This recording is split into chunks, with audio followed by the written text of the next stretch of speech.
Welcome back दोस्तों। आज मैं आपके सामने रिसेंटली बंगाली लैंग्वेज में रिलीज हुई इंदू सीजन 3 को लेकर आया हूँ। 2023 में मैंने सीजन 2 को लाया था, अब जाके इन्होंने सीजन 3 रिलीज किया।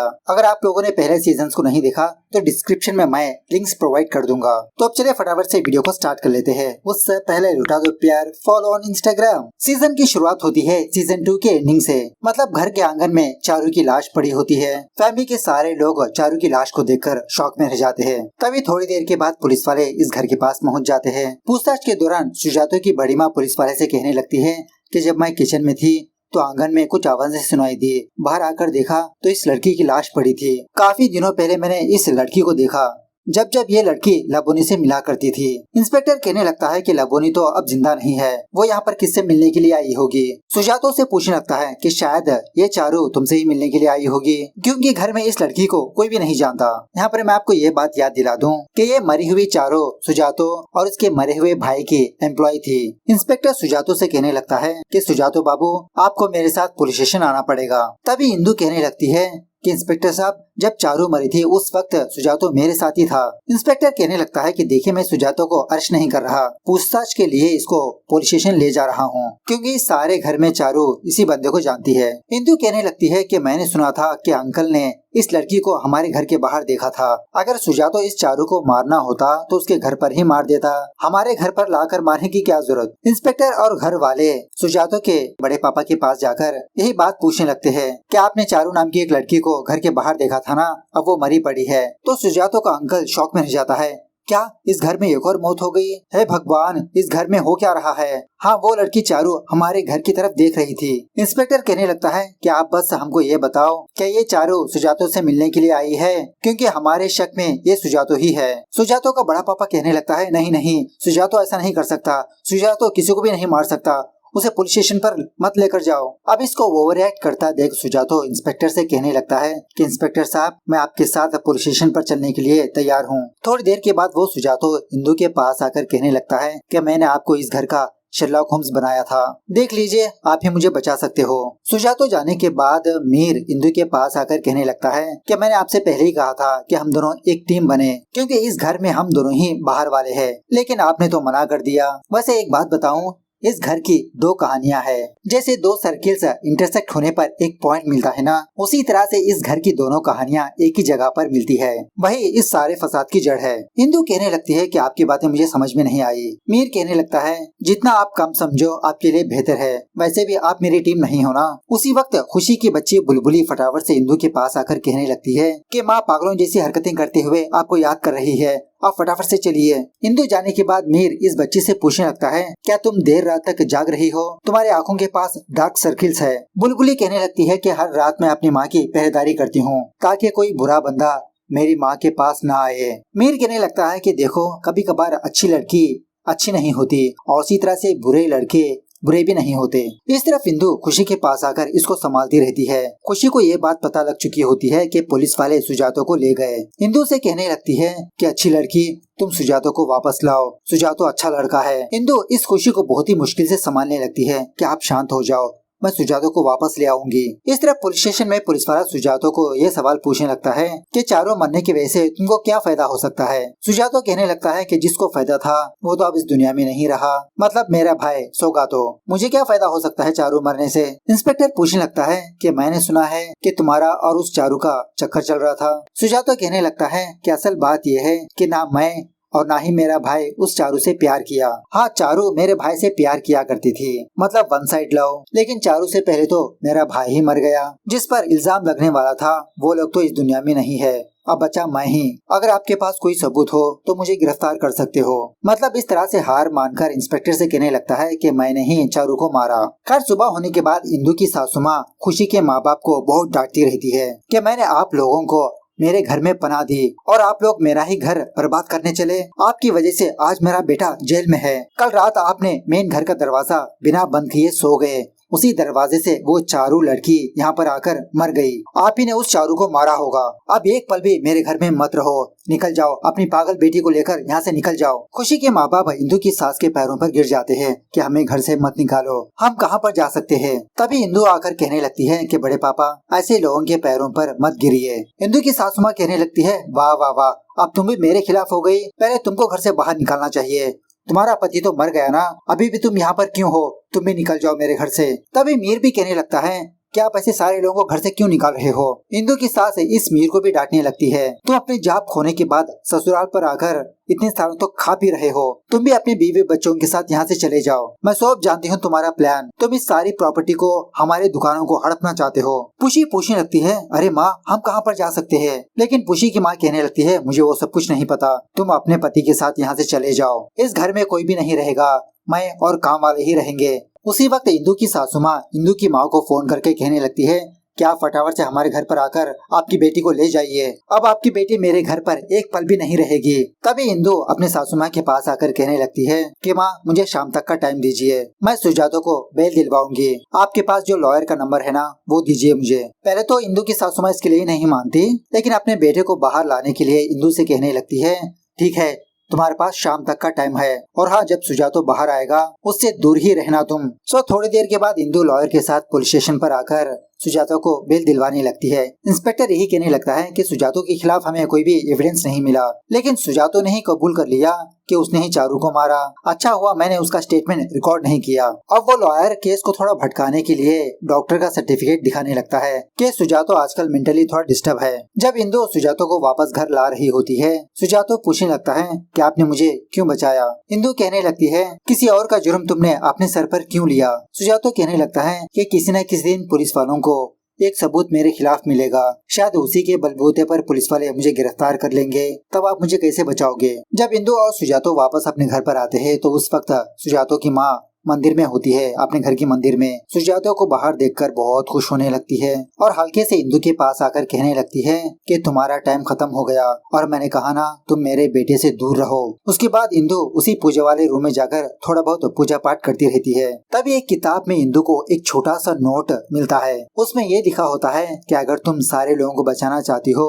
तो आज रात टेरेस पर आओ। इंदु सोचने लगती है कि मेरे से पहले तो सासू माँ इस कमरे में थी, इसका मतलब ये नोट मेरी सासू माँ के लिए है। थोड़ी देर के बाद सुजातो को ये बात पता चलती है कि इसकी माँ घर के सारे लोगों को बाहर जाने के लिए कहा, तो सुजातो अपनी माँ से इसी के बारे में झगड़ा करने लगता है कि माँ सारे लोगों को घर से भगा दोगी तो अकेले तुम क्या करोगी? इसकी माँ कहने लगती है कि बुकाए हम हमारे घर में सांप को पाल रहे हैं, अगर इन लोगों को अभी से घर से नहीं निकालेंगे तो हमारे प्रॉपर्टी पर कब्जा कर लेंगे। सुजातो कहने लगता है, अरे माँ आप बड़े पापा बड़ी माँ के बारे में सोचो, वो खुशी दीदी को लेकर कहाँ पर जाएंगे, और इसी तरह पुशी का क्या होगा, वो कहाँ पर जाएगी? तभी इंदु वहाँ से गुजरती हुई इन दोनों की बातें सुनती रहती है लेकिन कुछ नहीं कहती। उसके बाद इंदु पुशी के पास आकर मीर के बारे में पूछने लगती है कि मीर दादा कहाँ पर है।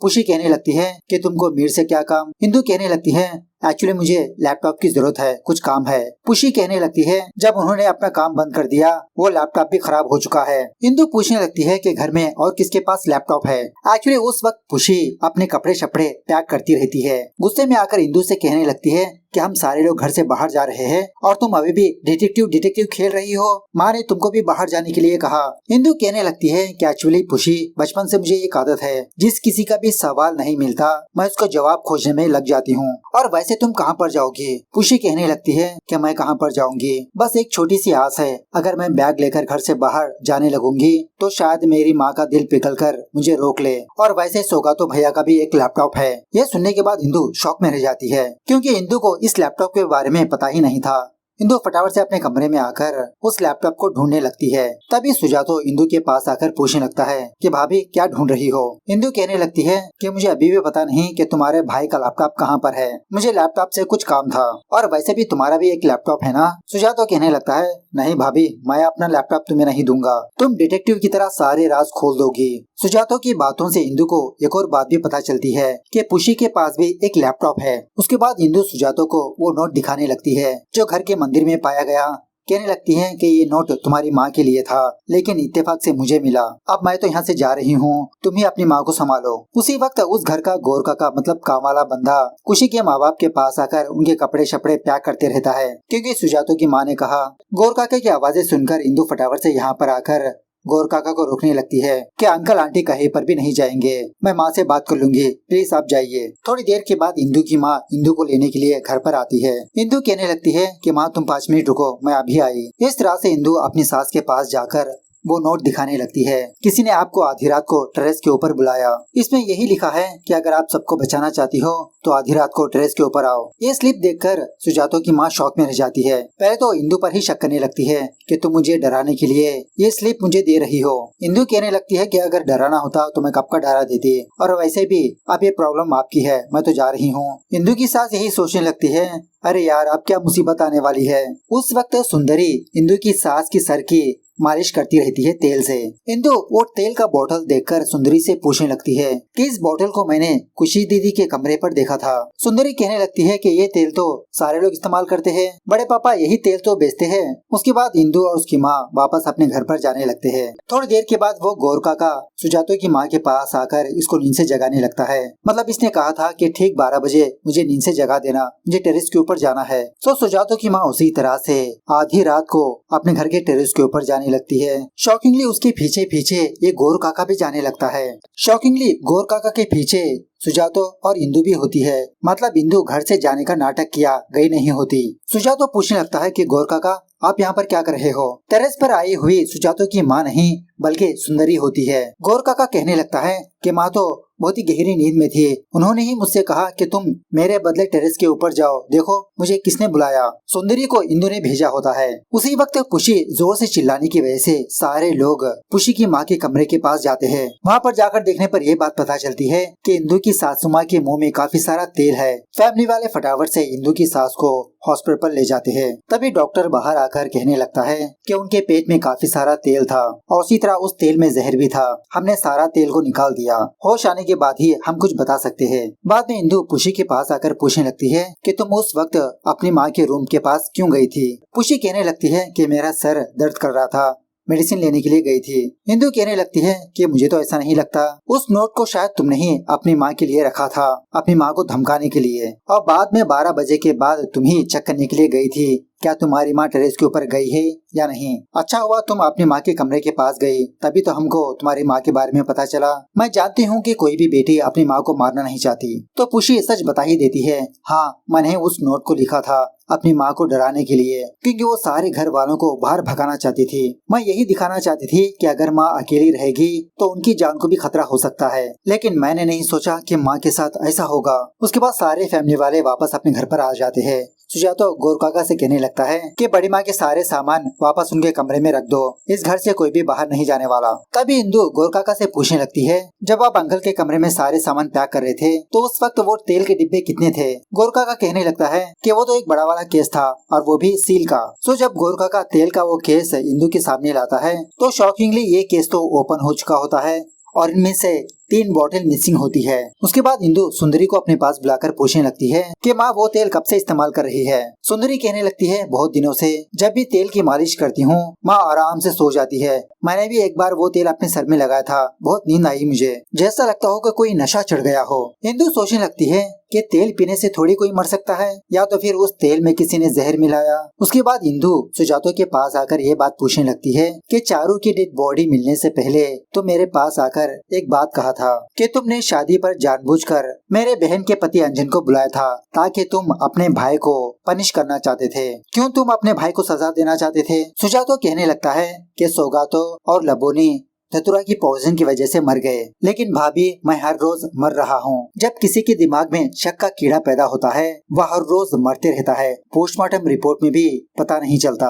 उसी वक्त वो इंस्पेक्टर इनके घर के पास आता है। इंदु और सुजातो को बुलाकर कहने लगता है कि पता नहीं यार तुम्हारे घर का केस कैसा है। चारू की पोस्टमार्टम रिपोर्ट आ गई, चारू भी धतूरा पॉइजन से मर गई। पता नहीं उस जहर का और तुम्हारे घर का क्या लेना देना है, सारे घर वाले उसी पॉइजन के जरिए से मर रहे हैं। पुलिस वाला इन दोनों को ये भी बताने लगता है कि सुजातो की माँ के पेट में जो ऑयल पाया गया उसमें भी धतूरा का जहर मिला था। तो वो पुलिस वाला सुजातो की बड़ी माँ के कमरे पर आकर उन सारे बॉटल्स को सीज कर लेता है। जाने से पहले खुशी के फादर को वार्न करने लगता है कि अगर इन बॉटल्स में भी जहर मिला होगा तो मैं आपको गिरफ्तार करूंगा। उसके बाद इंदु मौका देकर सुजातो के कमरे पर आकर उसका लैपटॉप ओपन करने की कोशिश करने लगती है, लेकिन पासवर्ड होता है। तभी उसकी बैग में एक हार्ड डिस्क को देखती है तो इस हार्ड डिस्क को हासिल करके किसी नेट सेंटर पर जाती है चेक करने के लिए कि इसके अंदर क्या है। पता चलता है कि सारा डेटा एरेज हो चुका है। बाद में इंदु किसी सर्विस सेंटर के पास जाकर ये हार्ड डिस्क देते हुए कहने लगती है कि इसमें का सारा डेटा मुझे रिस्टोर चाहिए। बाद में इंदु मीर के पास आकर वही सवाल पूछने लगती है कि जिस रात खुशी दीदी नीचे गिरी थी उस रात आप ही वहाँ पर थे ना? मैंने आपकी परछाई देखी। लिविंग रूम पर किसी और का भी खून लगा था और आप जानते हो वो खून किसका है? मीर कहने लगता है कि वो खून किसका है मैं नहीं जानता। इंदु कहने लगती है आप सब कुछ जानते हो, मैं आपके जवाबों का इंतजार करूंगी। उसी रात वो सुंदरी एक स्लिप लेकर इंदु के पास आती है। इसमें ये लिखा होता है कि अगर तुम अपनी जान बचाना चाहती हो तो ठीक 11 बजे टेरेस पर आ जाना। शॉकिंग बात यह है कि ऐसा ही स्लिप घर के सारे लोगों को मिला होता है, इंदु को भी। सुबह होने के बाद सुजातो इंदु के पास आकर पूछने लगता है कि भाभी क्या आपको कोई नोट मिला? इंदु वो नोट दिखाने लगती है। सुजातो कहने लगता है कि ये नोट घर के सारे लोगों को मिला। किसी ने हम सारे लोगों को आज रात 11 बजे टेरेस के ऊपर बुलाया, कौन हो सकता है? उसके बाद इंदु लबोनी के हॉस्टल पर जाती है। वहाँ की औरत इंदु से कहने लगती है कि जब से लबोनी इस कमरे में मरी कोई भी इस कमरे में रहने के लिए नहीं आ रहा। इंदु पूछने लगती है कि जिस रात लबोनी मरी उस रात लबोनी से मिलने के लिए कोई आया था? औरत कहने लगती है कि मैं तो उस रात जल्दी सो गई, लेकिन लबोनी के कमरे के सामने मानसी नाम की एक लड़की रहती है, वो देर रात तक पढ़ती रहती है, शायद उसे कुछ पता होगा। उसी कमरे में इंदु कुछ रिपोर्ट्स को देखती है, चोरी चुपके उन रिपोर्ट्स को अपने बैग में रख लेती है। इस तरफ सुजातो खुशी के माँ बाप के पास आता है, कहने लगता है कि इंस्पेक्टर साहब ने मुझे कॉल किया, उन बॉटल्स में जहर मौजूद नहीं है। तभी खुशी के माँ बाप सुजातो को वो नोट दिखाने लगते हैं, वही नोट जो इंदु सुंदरी को मिला, ऐसा ही नोट मीर को भी मिला होता है। सुजातो उन दोनों को हौसला देकर वहाँ से चला जाता है। इस तरफ इंदु लबोनी के फादर के पास जाती है, पूछने लगती है कि आपको पता था लबोनी प्रेग्नेंट थी? लबोनी का फादर कहने लगता है जब उन्होंने मेरी बेटी को घर से निकाला था मुझसे ये कहा था कि आपकी बेटी का अफेयर चल रहा है। इंदु लबोनी के फादर को एक डिस्चार्ज नोट दिखाने लगती है कि सुजातो को पता था कि लबोनी प्रेग्नेंट थी और उसको ये भी पता था कि उस बच्चे का बाप सुजातो नहीं है। लबोनी घर से निकलने के बावजूद भी सुजातो लबोनी की केयरिंग कर रहा था, उसको हॉस्टल में ज्वाइन करवाया, उसका खर्चा उठाता था। आपको क्या लगता है वो बच्चा किसका है? लबोनी का फादर इसका जवाब नहीं देता। इंदु से ही कहने लगता है कि अब तुम यहाँ से जाओ। उसी रात इंदु दोबारा लबोनी के हॉस्टल पर जाती है उस मानसी से मिलने के लिए। पूछने लगती है कि उस रात तुमने कुछ देखा? ये लड़की कहने लगती है कि जब मैं पढ़ाई कर रही थी तो ठीक 11 बजे चारू नाम की एक औरत लबोनी के पास आई थी। इन दोनों के बीच कुछ बातचीत हो रही थी। जब चारू वहाँ से जा रही थी तो सीढ़ियों के पास किसी को देखकर वो किसी दूसरे कमरे में जाकर छुप गई। उसके बाद क्या हुआ मुझे पता नहीं, मैं दोबारा पढ़ाई में बिजी हो गई। इंदु शौक में रह जाती है कि लबोनी और चारू एक दूसरे को जानते थे। उसके बाद इंदु वापस घर आकर खुशी के पास जाती है। उस वक्त खुशी और उसकी बेटी बुलबुली खेल रहे होते हैं। कुछ दिनों पहले इंदु खुशी के बक्से पर कैटरिंग का विजिटिंग कार्ड दिखा था, उसके बारे में पूछने लगती है तो खुशी कैटरिंग का विजिटिंग कार्ड इंदु को देने लगती है। बाद में जब इंदु वापस अपने कमरे पर आती है तो सुजातो इंदु के पास आकर पूछने लगता है कि भाभी आपकी इन्वेस्टिगेशन कैसी चल रही है? इंदु कहने लगती है कि कुछ दिनों पहले मैंने तुमसे एक बात कही थी कि इस घर में मिस्टीरियस आदमी तुम ही हो। या तो तुम बहुत ही अच्छे आदमी हो या तो तुम्हारे अंदर कोई राक्षस है। अच्छा क्या तुमसे मैं एक बात पूछूं, लबोनी के पेट में जो बच्चा था उसका फादर कौन है? सुजातो इसके सवाल का जवाब नहीं देता, कहने लगता है कि मैं तो भूल गया, आप तो शेरलॉक होम्स हो ना, आप ही पता करो। थोड़ी देर के बाद घर के सारे लोग घड़ी की तरफ ही देखते रहते हैं क्योंकि 11 बजने में और भी 10 मिनट बाकी होते हैं। दूसरे कमरे में मीर खुशी से कहने लगता है कि मैं सिगरेट पीने के लिए थोड़ा बाहर जाकर आता हूँ। इस तरह से जब आंगन में आता है तो वहाँ पर एक छोटा सा थैला होता है और उसी वक्त कोई इसके सर पे वार करने पर ये वही के वही बेहोश गिर जाता है। सो यहाँ तक 4 एपिसोड्स खत्म होते हैं। बाकी एपिसोड्स में नेक्स्ट वीडियो में लाऊंगा। मिलते हैं अगली वीडियो में, तब तक take care, bye bye, see you soon.